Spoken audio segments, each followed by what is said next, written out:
stand to. So I'll introduce you as Dr. Gabriele Cosentino, visiting faculty at LAU. Is that okay? Yeah. All right. Expertise in political communication and popular culture and politics. Popular cultural politics. All right. Okay. You ready to start? Hello. Yeah, I'm ready when you're ready. الكل رجع؟ شكله العدد خف شوي. شكله الأكل كان طيب.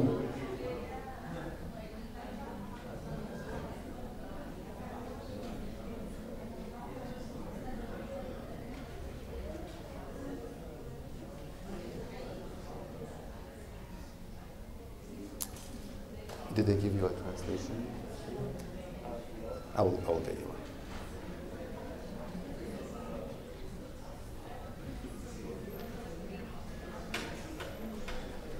طيب بحب رحب بالدكتور جابرييلي كوسنتينو، استاذ زائر في LAU، رح يبلش معنا بعد اسبوعين. دكتور كوسنتينو اختصاصه الاعلام السياسي political communication popular culture and politics، ودراسته رح تكون ومحاضرته اليوم رح تكون تقريبا من نفس المواضيع اللي كنا عم نحكي فيها مع دكتور بول ميهايليدس، ونفس ورشة العمل اللي رح تعطيكم اياها الدكتورة ميغان فرام. في شوية خربطة بالمكان، عددنا أكبر من عدد المقاعد بالكمبيوتر لاب، فيمكن ننقل ورشة العمل لمكان آخر. بنبلغكم عنها دغري مباشرة بعد المحاضرة. فبرحب بالدكتور كوسنتينو. Thank you. Hello. Thanks, Jed, for the introduction, and thank LAU and MDLAB for inviting me. So as you can see from, can you hear me? Or do I need to stay really close to the microphone? This is enough? Okay. As you can see from this giant pizza hovering behind the poor Hillary Clinton, the topic of my presentation today is again something that has been discussed before the break, the infamous Pizzagate conspiracy theory. But I'm Italian, so I think I am qualified to talk about pizza, right? And I think I can maybe help you go through the weird recipe, the weird concoctions of ingredients which created this conspiracy theory, and why it became so popular, and why it became such a relevant topic of conversation, and to what extent it affected the political discourse around the end of the 2016 election cycle in the United States, and to what extent this fake news conspiracy theory has contributed to the creation and reinforcement of what I call here in the title, the age of post-truth politics. So this is a quick recap, which maybe it's not needed because Paul already gave you the basic elements of what it's became to be known as the Pizzagate conspiracy theory. So basically what happened is that a series of rumors and very creative narratives started to brew in some underground fringes of the internet, particularly in the discussion group called The Donald on the news aggregator site Reddit, and also on the bulletin board, image board called 4chan, which some of you might be familiar with.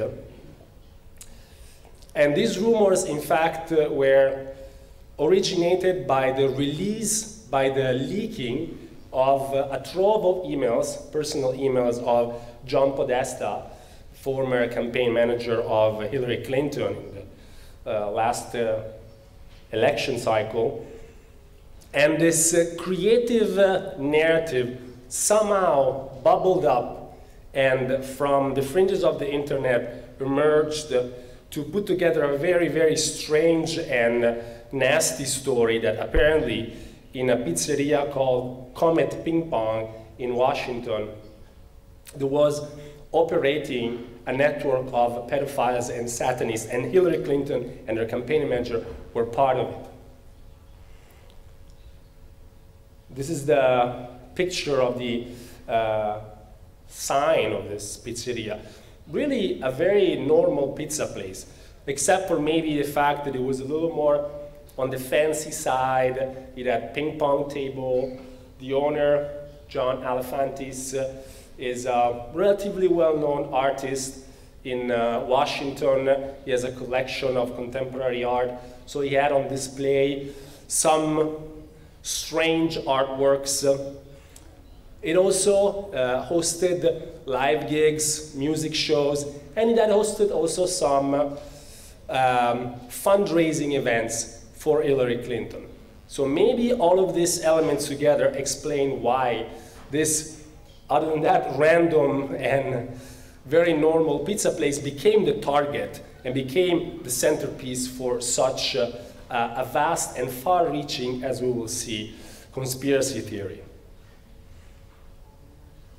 So it's almost pointless to say that as soon as the news about the alleged pedophile ring operating out of the basement of Comet Pizza Place, as soon as the news started to spread, immediately the debunking arrived, saying that absolutely this was false. There was no proof, nothing to support this ludicrous idea. A police investigation also put out a statement saying that, of course, this was false. It was just an online conspiracy theory.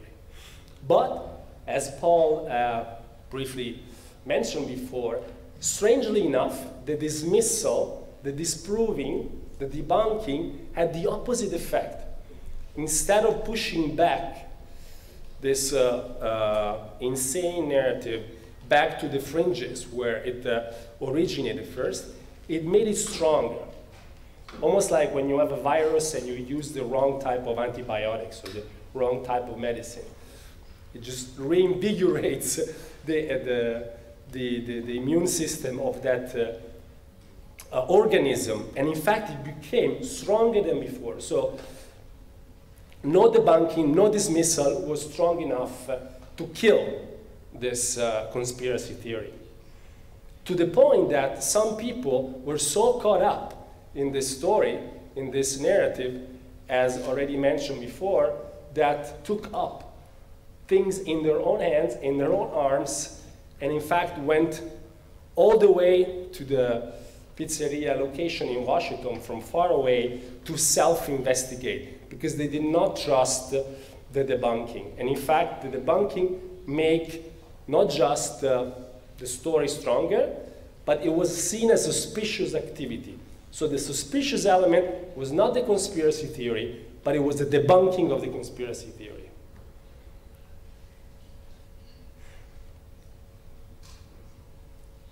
So I said, we're going to look at this really weird pizza. In Italy, we make pizza in a different way, I guarantee you. But we're going to try to see what are the, I listed here 5 main ingredients, 5 main points that we can take out, kind of like try to dissect this strange entity, this strange phenomenon, see what we can learn from the origin and the spreading of a conspiracy theory, what we can learn about how the media system works, the public spheres works, and what type of structural transformations in the public sphere we're now experiencing in this day and age. So the first point, quite obvious, conspiracy theories can have a real impact. Not just at the political level, but at the micro level of everyday life. So this could have been really a massacre. This guy entered the pizzeria with 2 guns and an assault rifle. Luckily, he only shot a few bullets on the ground, but the place was packed. It was 2 p.m. in the afternoon.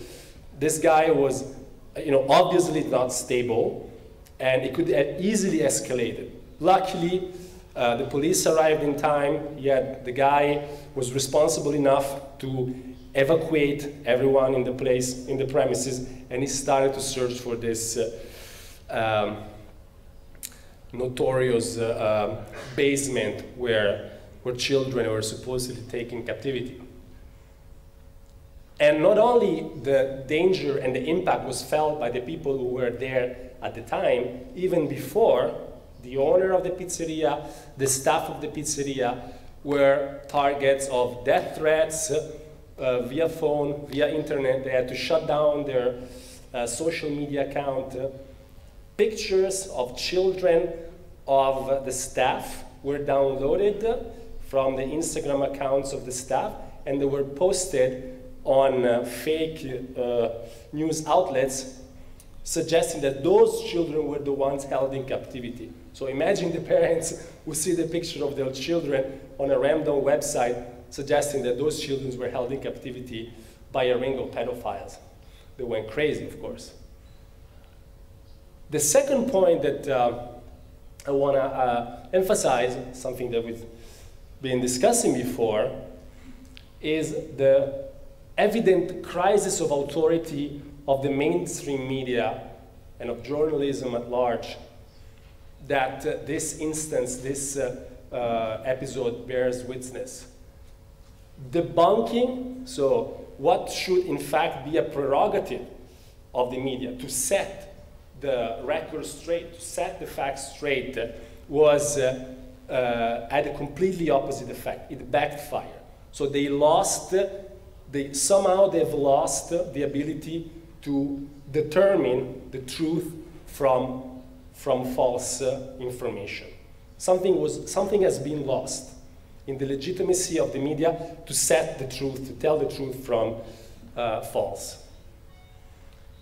The third point is parallel, goes hands in hand with the second point, is that we're not witnessing only a crisis of the mainstream media, we're also witnessing a crisis of mainstream political parties, of traditional institutions. If you think about it, both of these institutions are classic institutions of the liberal representative democracy. Both of them are losing their ability to represent.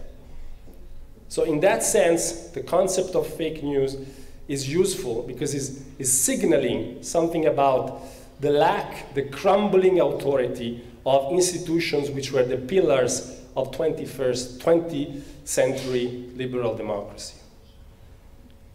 And this is demonstrated by the parallel rise in prominence, not just in the United States, but also in Europe, of populist movements and leaders. Populist movement, for example, the radical right-wing movement that goes by the name of alt-right in the United States, and also the other trope of the current political discourse, the corruption of the elite. The elites are corrupt. The elites are not to be trusted. So in that sense, attacking Hillary Clinton for being part of a pedophile ring, of course, is an extreme and is a outlandish claim, but it sort of captures this idea that there is a deep, intimate distrust of the people with respect to the elites that are in charge of governing them. The last 2 points, I see it as particularly significant, this ability of narratives which were up to a few years ago really only circulating in fringe spaces, in underground spaces. Somehow, again thanks to the disintermediation process, so the lack of mainstream media to really operate as gatekeepers, these narratives, these storytellings, these rumors are able to surface and break into the center of the public discussion, to get into the mainstream and hijack, meddle with the normal course of the political conversation. I'm listing here a few of what we could consider marginal, but not so marginal anymore. Bulletin boards, 4chan, Reddit, radical website, Breitbart News, InfoWars, highly partisan Facebook pages, fake Twitter accounts, fake news aggregators, often, as mentioned before, operated abroad. And the last point, probably the most unbelievable and ridiculous, if it wasn't to a certain extent very scary, the fact that this conspiracy theory can have a transnational dimension, they can actually have a global reach. And we will look at how Erdogan's supporters in Turkey seize on the opportunity of the Pizzagate scandal for local political battles. By the way, interrupt me anytime if you have a question, if you want clarification, or if in the translation something didn't go through clear enough. So one point which I think is quite relevant here is that these conspiracy theories, doesn't matter how ridiculous, doesn't matter how ludicrous, doesn't matter how crazy, they actually are elements of social and political cohesion. That's why I call it storytelling. In fact, it's a form of storytelling. It's a crazy fictional storytelling, but it is a form of storytelling. It's a storytelling that goes really well, that operates really well, also as a form of internal validation, as Paul was suggesting before. Between this neo-tribal, that's another term that came up before, neo-tribal entities which are emerging over the internet, social aggregation, political aggregation, alternative to the old political parties, which are in need of new narratives. New narratives which make this group feel particularly cohesive, feel particularly strong, because they claim to have the truth. They know the truth. They don't buy the mainstream version of things. They have access through their marginal position to alternative truth, which no one dares to go near to, not even with a 10-foot pole. This bond, this cohesion, is what creates allegiance to these groups and what eventually motivates people to act.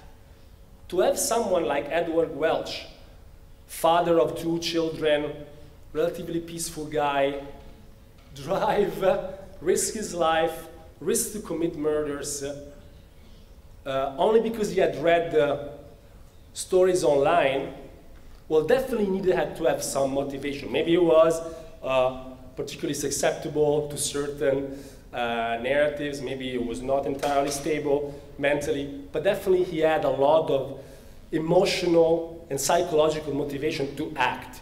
And I think this is part of the appeal. It's a picture taken at a small rally for Pizzagate believers, activists supporting further investigation in this issue. I want that shirt, by the way. Another interesting aspect of how conspiracy theories can be used politically. They can really act as political weapons. Think about how Donald Trump very savvily seized on certain rumors and used them to instill further doubt, to instill further controversy, particularly 2 topics here, which for a while had like the front page on the news, the alleged voting fraud, the alleged issue of millions of illegal citizen voting in the last election. or the wiretapping by the Obama administration of the Trump Tower. Stories which, bubbled up from out of, of nowhere and then kind of waned, but during the time when they had become news, they seriously impacted, and they sort of caught the attention and entered the news cycle. I have a small clip with respect to the first, probably you've seen it before, CNN anchor woman, or journalist, sorry, discussing with a panel of random US citizens the issue of voting fraud. Quite telling episode.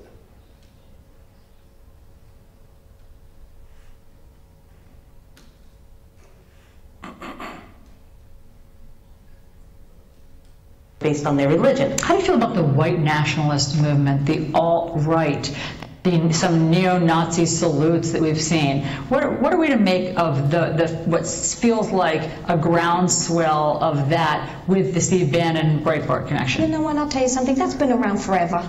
If you keep reporting on it, it's going to grow like a cancer. If you forget about it, then it's probably going to go away. But the media has to hop on everything, and it's wrong. There have been protests. They've been tipping cars over and I don't even know if they know what they're protesting. And some of them didn't even vote. What are they protesting? They didn't even vote. Voting is a privilege in this country, and you need to be legal, not like California, where 3 million illegals voted. Let's talk about that. I'm glad I brought that up, Allison. Me too, Paula. So where are you getting your information? From the media. Where else would we media? get? Some of it was CNN, I believe. CNN said that 3 million people voted. Well, it was coming all across the media. All across. But CNN didn't do it, then they were being smart this time.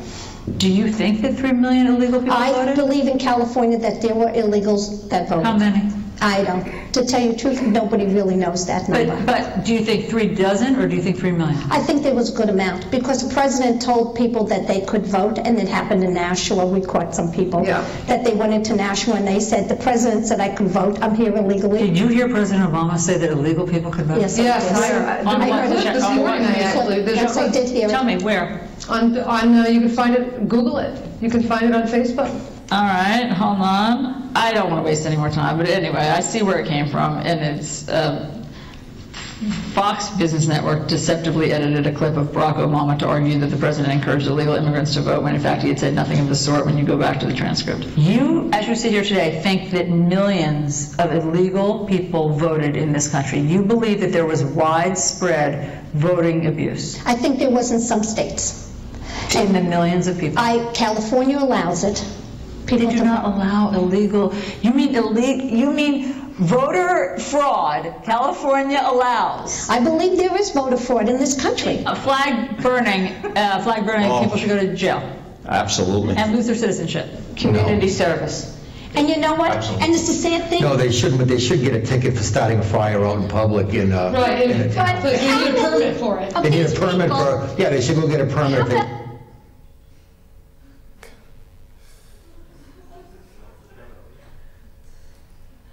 Like the frustration in the face of the journalists is something like absolutely incredible. And I found this clip quite telling of this, what I've been trying to discuss up to this point.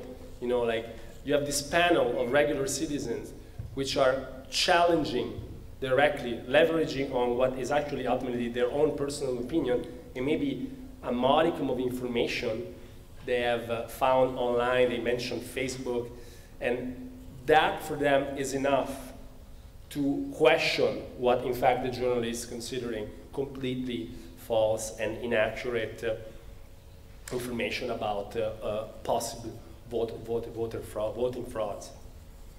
But what is in fact the point? What is in what sense this type of false information or conspiracy theory can be used as a political weapon, as a tool for manipulation?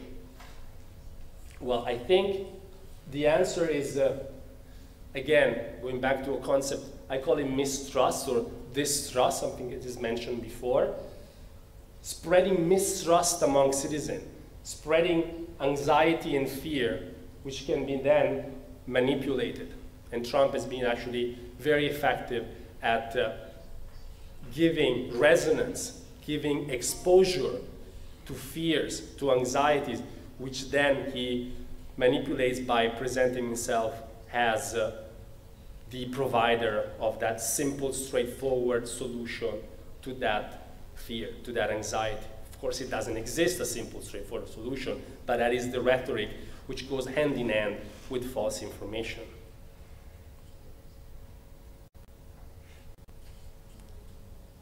So, again, and that face of that distraught journalist really embodies this crisis of the legitimacy of traditional media and journalism. Something that, in fact, the very journalists, the very institutions probably are responsible for.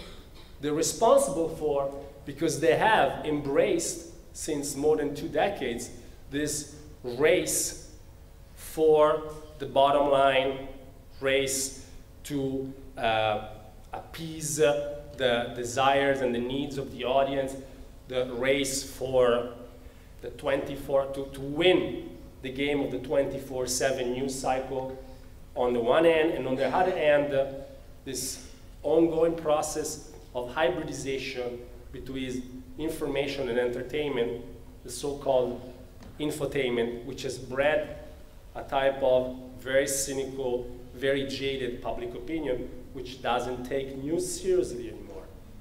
So this problem has been discussed, long roots. If you couple this with the fact that now there is a new competitor, the mainstream media needs to deal with the challenge posed by the alternative public sphere created by social media. This is a further element diminishing their power, diminishing their authority. An immediate result is the most probably obvious consequence under our eyes is the breaking up of formerly large, very diversified audiences into small groups, tribal groups, very closely attached to an ideological affiliation.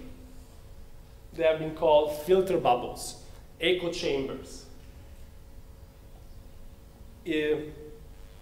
Neo-tribal groupings where not only there is a strong emotional allegiance, but also there is a very strict and narrow perception of reality. Highly partisan and resistant against the confrontation with different alternative opposing points of view. This also has deep roots. I'm going to quickly go through this because it's discussed in, before. Talk radio, then 24 hours news channels, they've all been changes in the media system which have led to this, we can call it balkanization or fragmentation of the public opinion. More recently, the role of algorithms. Couple of quick points here, not to repeat things that have been discussed before. There is an interesting study done by BuzzFeed who actually looked at political groups on Facebook, both on the right of the political spectrum and on the left of the political spectrum, and surveying the news and the stories in the 2016 election cycle that got more traction and more engagement. Engagement measured in criteria such as number of shares, number of likes. Well, of course, the most sensational and the most false stories were the one who got more engagement. And this, of course, leads us to one of the most accepted conclusion in the general discussion on the role of social media in spreading false information or fake news. Filter bubbles or echo chambers are inevitably linked to the circulation of false news.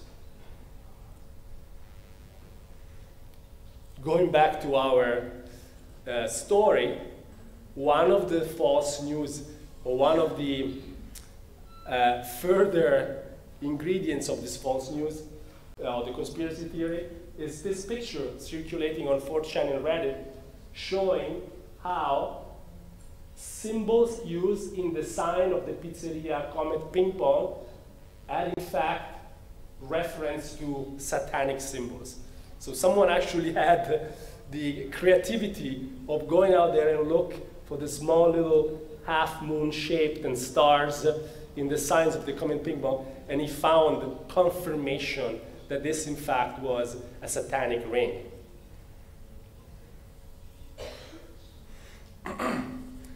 Third point, the crisis of representative democracy. Again, this intermediation process is what I before discussed as probably the most significant structural change going on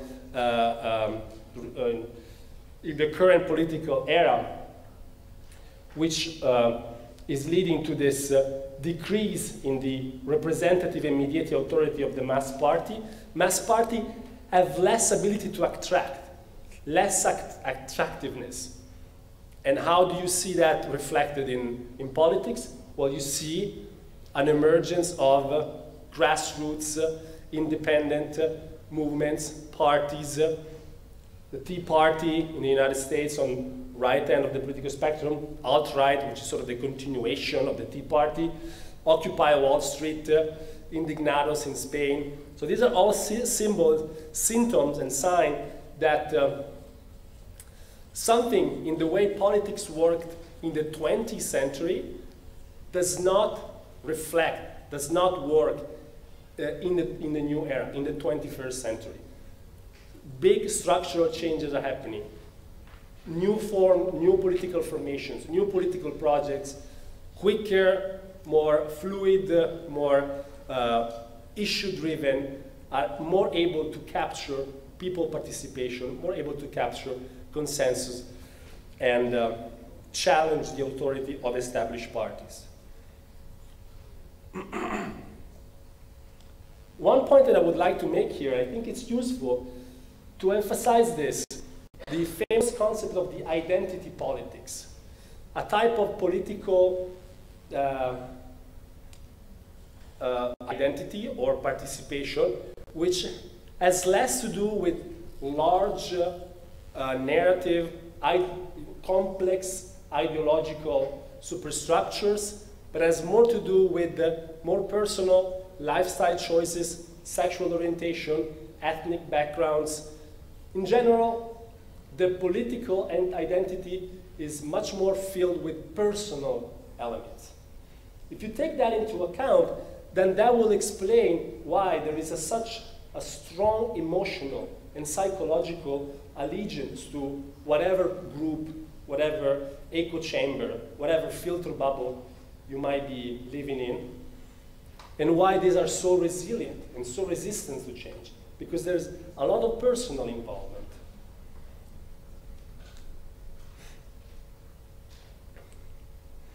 The fourth point, the emergence of the internet underground.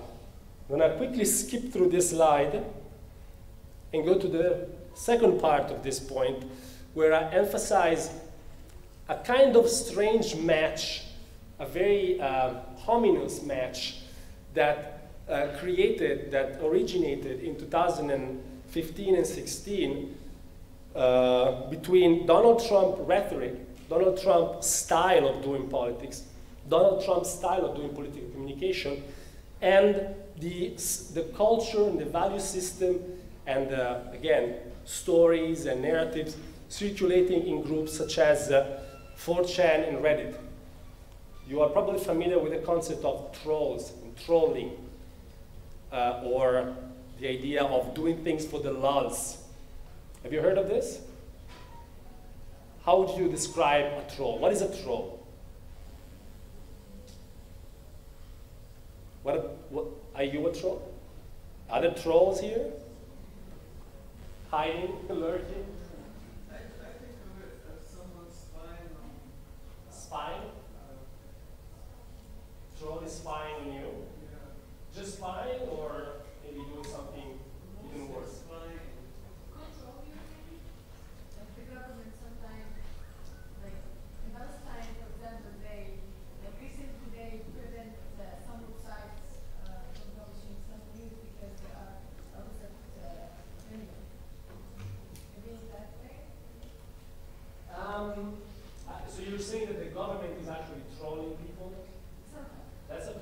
bold statement. I stand by it, by the way. But I think there is probably a more specific definition.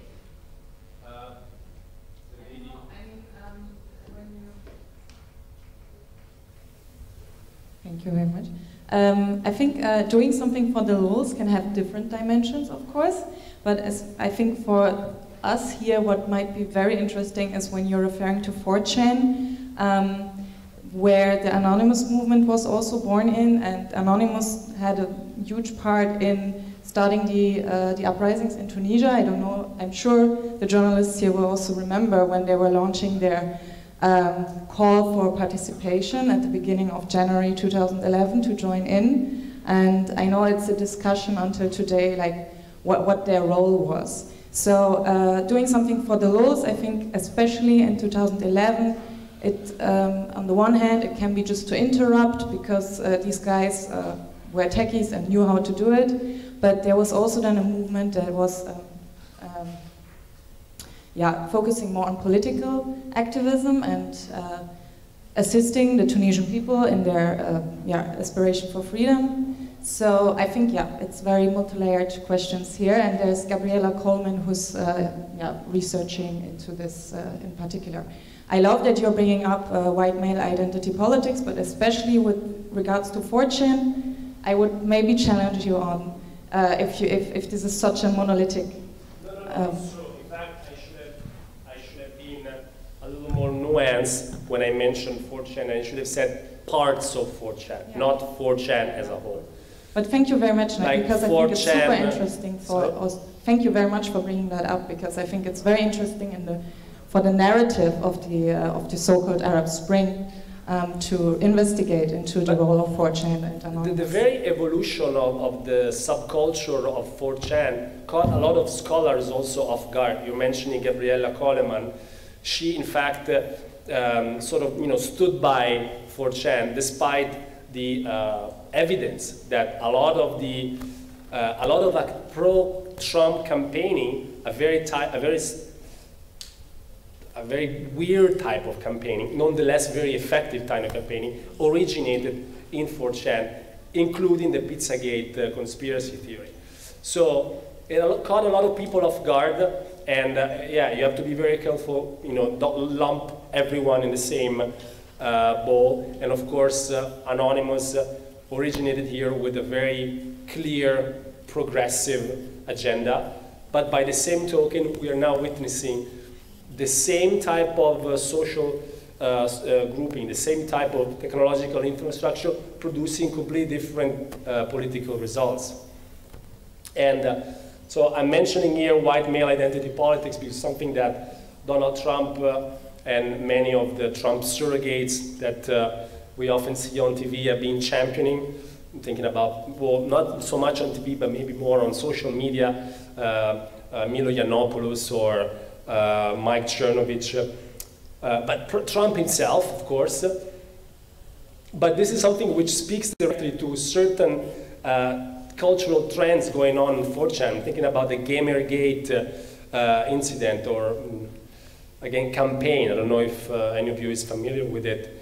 Maybe we can discuss it later on in the Q&A if there is time. But all I wanted to point out here is that, oddly enough, a strange match, which I think is embodied in that weird picture of Pepe the Frog that was shown before by Paul.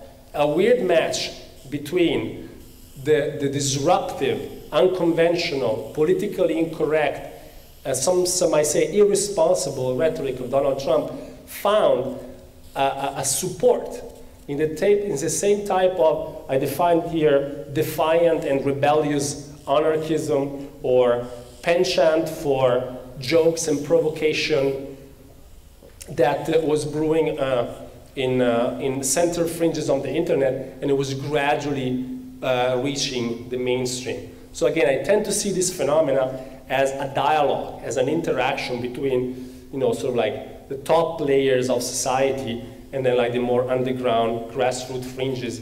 And whenever there's a new form of power being created, often it happens through a synergic activity between top and bottom layers.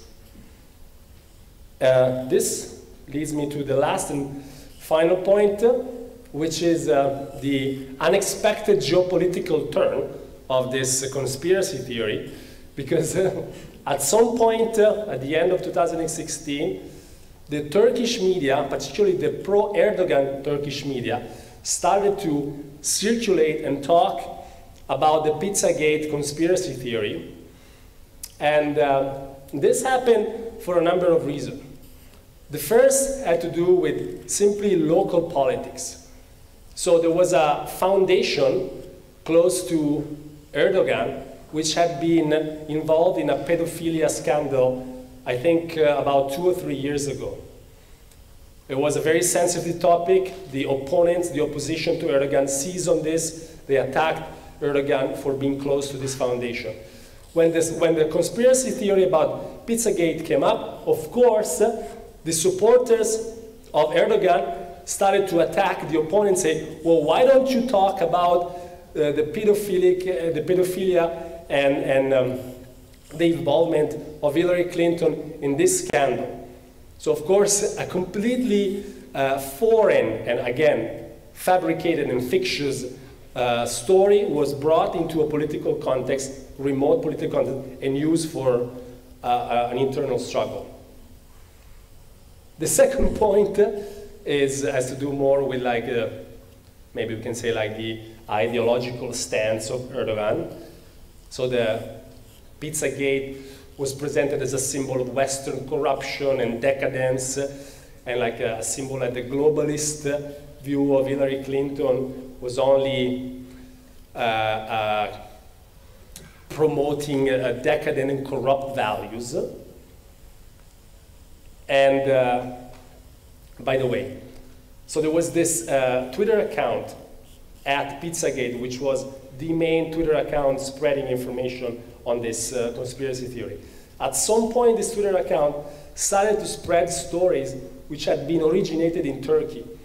So stories that you would find if you would search Pizzagate in the US were in fact stories created in Turkey by pro-Erdogan leaders, pro-Erdogan supporters, including one story of a very creative journalist suggesting that the Teenage Mutant Ninja Turtles, which are notoriously fond of pizza, were the evidence that there was something true behind this scandal, because the children love Teenage Mutant Ninja Turtles, Ninja Turtle loved pizza, therefore Pizzagate was real. You have to give it to conspiracy theories, they're not short on creativity and fantasy. And the last point I wanted to make is that false narratives and conspiracy theories can actually circulate across national borders and be used and be co-opted to fit local political agendas. So this leads me to the end of the presentation, and I thought that it was pretty fitting to have you stare at Donald Trump eating pizza, which of course, you know, inevitably leads us to believe that he was part of Pizzagate. Thank you.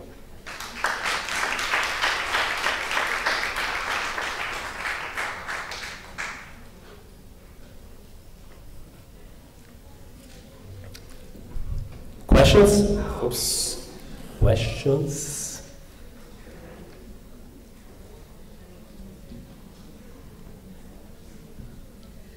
I don't know to what extent my question is relevant or not, but as a high believer of conspiracy theories, how can we as outsiders or people who know somehow little about the deep political events distinguish which conspiracy to accept or debunk? Before it was the Watergate and several others, and now this one. Why wouldn't we say that theories against Trump are also fake? And how, on what basis can we distinguish which is right or wrong? Sorry, I'm going to have to ask you to repeat the question and read it a bit more slowly and loud, because I only got like 50%. Okay, I'm sorry. Okay. How can we as outsiders or people who know somehow little about the deep covered political events distinguish which conspiracy theory to debunk or to accept? Before it was the Watergate and several others, and now this one. why wouldn't we say that theories against Trump are also fake? On what basis can we categorize theories as real or untrue ones? I got the first part. I think okay. You can come to the second part. So, how can we distinguish between fake and real conspiracy theories? Well, that's I think the whole point, really. Like yes, they thrive by existing in a gray area. Gray area is a space of speculation, space for fabrications. Maybe there might be a modicum of truth, some element, but the real I think the real attractiveness of conspiracy theory is the ability that they give people to challenge quote unquote official versions. I think that's where the real pull is. The mother of all conspiracy theory is the Jfk assassination. And that was also made possible because of a random citizen shooting a 16mm clip and showing a footage, a part of the event which did not fit with the official reconstruction. So in that gap between the official version of the mainstream media and the newspaper, and then an element provided by a regular citizen, a whole fertile ground for alternative stories, alternative investigations, alternative accounts, outright invention. And I think in that space, that gray area, I think it's a gray area where a power struggle happens.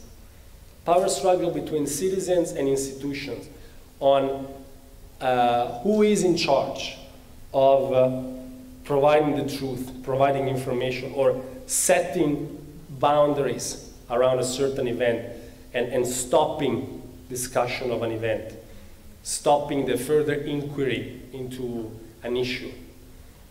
I think, I don't know if that answers the question, but for me the interesting point is the possibility of creating a space for negotiating accounts, negotiating versions of a story.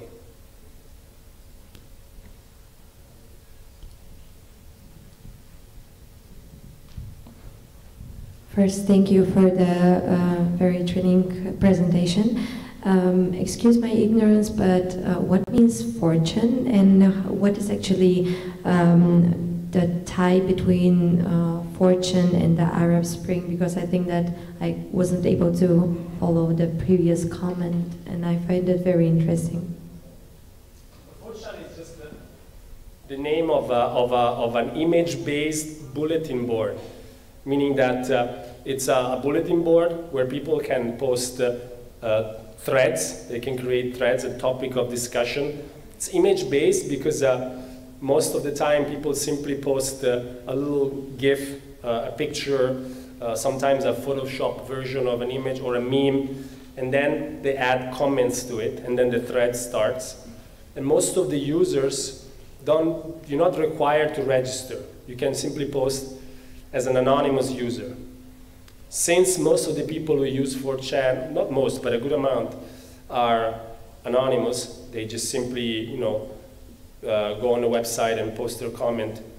Then, of course, this anonymous label became some kind of like collective moniker around which people then started to mobilize and organize certain type of political actions. In 2001, these political actions were also linked to other bigger events like the uprising in the Arab world. In more recent times, this political action took a different ideological turn and became more closely associated with the Trump campaign. But if it's possible to post everything, isn't it a bit, I don't know, difficult maybe to follow what's exactly on? Because why was it that's so important. Like, I mean, fortune for the Arab Spring, since I imagine myself that like a big flow of information, which is very hard to follow. So the question is, why was fortune important for the Arab Spring? Yeah, because on the first side, I just imagined myself that like an uncontrolled flow of information. Yeah, it is a pretty random and unstructured flow of information. But out of this random and unstructured, some more coherent activities originated. This was like already back a few years ago. And some of them went to support the ongoing grassroots movement active in the Arab world. I believe in Tunisia. This is not a topic that I can consider myself an expert on, but I think that Anonymous lent his, it really is a collective of internet users. Some of them are more technically skilled, so they have actually hacking abilities, but most of the time what they do are really low level hacking actions, like a denial of service attack, for example, like basically a number of users all targeting an IP address at the same time until that server crashes. And Anonymous, I think they did that in support of the people protesting in Tunisia. So, but I think what is significant here is to see how these platforms are really like just very broad and vast containers of all type of random conversations. And then you can have this unexpected how we can call them, like coalescing, like the grouping together around the same issue, around the same collective label. But then they can also easily disband, reform in a completely different vein, with completely different goals. Sorry, we need to stop the questions because we're out of time. Thank you, Gabriele, for your lecture. Okay. If you have any further questions, please feel free to tweet us with your questions or send it on Facebook or by email, and we'll send them to the guest speaker and hopefully try to answer your questions further. Because we have a long program, so we're trying to accommodate everything. You can find, if you want to quickly write it down, my email address and my Twitter account here. Thanks, Gabriele.